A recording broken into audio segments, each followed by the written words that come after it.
तो और मेरे भाई लोग कैसे हो आप सब। खैर हम आ चुके एक और नई वीडियो के साथ, तो चलो लेट्स स्टार्ट। एक गांव में एक मूर्तिकार रहता था। वो काफ़ी खूबसूरत मूर्तियाँ बनाया करता था। कुछ वर्षों बाद उसका एक बेटा हुआ। बेटे ने भी बचपन से ही मूर्तियाँ बनाना शुरू कर दी थी। बेटा भी बहुत प्यारी प्यारी मूर्तियाँ बनाया करता था और बाप अपने बेटे की कामयाबी पर खुश रहता। लेकिन हर बार बेटे की मूर्तियों में वो कोई ना कोई कमी निकाल दिया करता था।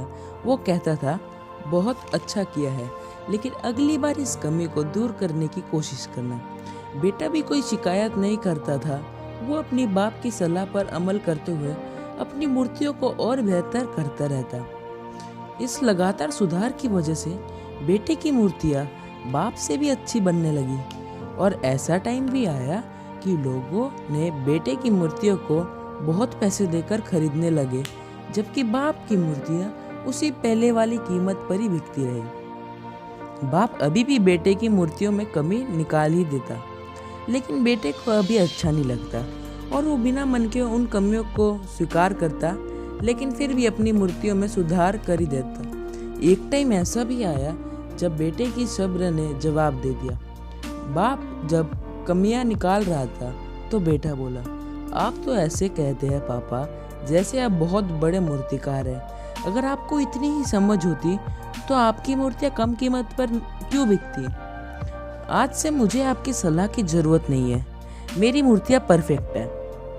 बाप ने बेटे की ये बात सुनी तो उसने बेटे को सलाह देना और उसकी मूर्तियों में कमी निकालना बंद कर दिया। कुछ महीने तक तो बेटा खुश रहा, लेकिन फिर उसने नोटिस किया कि लोग अब उसकी मूर्तियों की उतनी तारीफ नहीं करते थे जितनी पहले किया करते थे और उसके मूर्तियों के दाम कम होते गए। शुरू में तो बेटे को कुछ समझ नहीं आया, लेकिन फिर वो अपने बाप के पास गया और उन्हें इस समस्या के बारे में बताया। बाप ने बेटे को बहुत शांति से सुना, जैसे कि उन्हें पहले से पता था कि एक दिन ऐसा भी आएगा।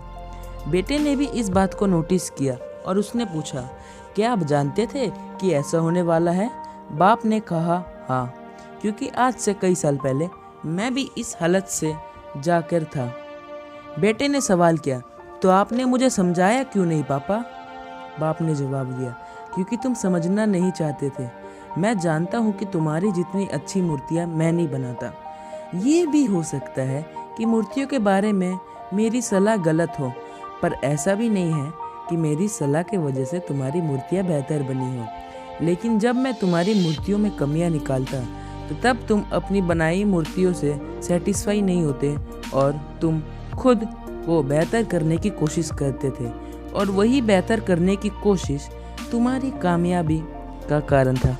लेकिन जिस दिन तुम अपने काम से सेटिस्फाई हो गए और तुमने ये भी मान लिया कि इसमें और बेहतर होने की गुंजाइश ही नहीं है, तुम्हारी ग्रोथ ही रुक गई। लोग हमेशा तुमसे बेहतर की उम्मीद करते हैं और यही कारण है तुम्हारी मूर्तियों के लिए तुम्हारी तारीफ नहीं होती, ना ही उनके लिए तुम्हारी ज़्यादा पैसे मिलते हैं। बेटा थोड़ी देर चुप रहा, फिर उसने सवाल किया, तो अब मुझे क्या करना चाहिए पापा? बाप ने एक लाइन में जवाब दिया, अनसेटिस्फाई होना सीख लो। मान लो कि तुम में हमेशा बेहतर होने की गुंजाइश बाकी है। यही एक बात तुम्हें हमेशा आगे बेहतर होने के लिए इंस्पायर करेगी, तुम्हें हमेशा बेहतर बनाएगी। बेटे ने ये बात मान ली और फिर से बेटे की मूर्तियाँ उच्च दामों में बिकने लगी। तो यही था स्टोरी आज का। होप आपको अच्छा लगा हो। और मैं कहना चाहता हूँ कि आप स्टोरी मत सुनो, आप उसको अंडरस्टैंड करो, फील करो स्टोरी में क्या कहना चाहता है। आप स्टोरी के पर्पज से मत सुनो कि आपको मोटिवेशन मिलेगा, और फिर मोटिवेशन कभी मत लेना। मोटिवेशन केवल 2 दिन का है। तुम अंडरस्टैंडिंग बढ़ाओ, मोटिवेशन कभी मत लेना लाइफ में। मैं ये कहना चाहता हूँ। जय हिंद, जय भारत, वंदे मातरम।